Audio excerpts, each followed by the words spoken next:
ಕೇರಳ ವಿಧಾನಸಭಾ ಚುನಾವಣೆಯ ಪ್ರಚಾರ ತೀವ್ರಗೊಂಡಿದೆ. ರಾಜ್ಯದ ಎಲ್ಲಾ 140 ಕ್ಷೇತ್ರಗಳಲ್ಲೂ ಅಭ್ಯರ್ಥಿಗಳು ಮೂಲೆ ಮೂಲೆಗಳಿಗೂ ಭೇಟಿ ನೀಡುತ್ತಿದ್ದು ಮತದಾರರನ್ನು ಸಂಪರ್ಕಿಸಿ ಓಲೈಸುವ ಪ್ರಯತ್ನ ಮಾಡುತ್ತಿದ್ದಾರೆ.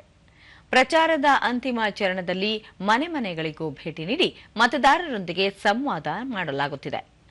ಎಲ್ಲ ರಾಜಕೀಯ ಪಕ್ಷಗಳ ಮುಖಂಡರು ಕೇರಳಾದ್ಯಂತ ಸಮಾವೇಶಗಳು ಹಾಗೂ ರೋಡ್ ಶೋಗಳನ್ನು ಹಮ್ಮಿಕೊಂಡಿದ್ದು ಭರ್ಜರಿ ಪ್ರಚಾರ ಕೈಗೊಂಡಿದ್ದಾರೆ.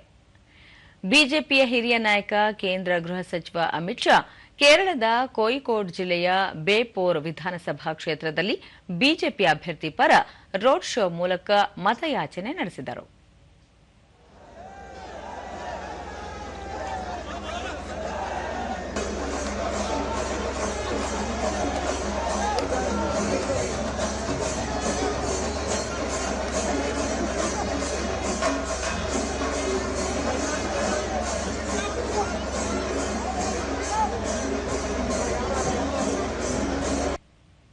ಇದೇ ವೇಳೆ ಕಾಂಗ್ರೆಸ್ ಅಧ್ಯಕ್ಷ ಮಲ್ಲಿಕಾರ್ಜುನ ಖರ್ಗೆ ಅವರು ಸಹ ಇಂದು ಕೇರಳದ ಪೆರಮೆಡು ಮತ್ತು ಕೊಟ್ಟಕರಕರ ವಿಧಾನಸಭಾ ಕ್ಷೇತ್ರಗಳಲ್ಲಿ ಪ್ರಚಾರದಲ್ಲಿ ಪಾಲ್ಗೊಳ್ಳಲಿದ್ದಾರೆ.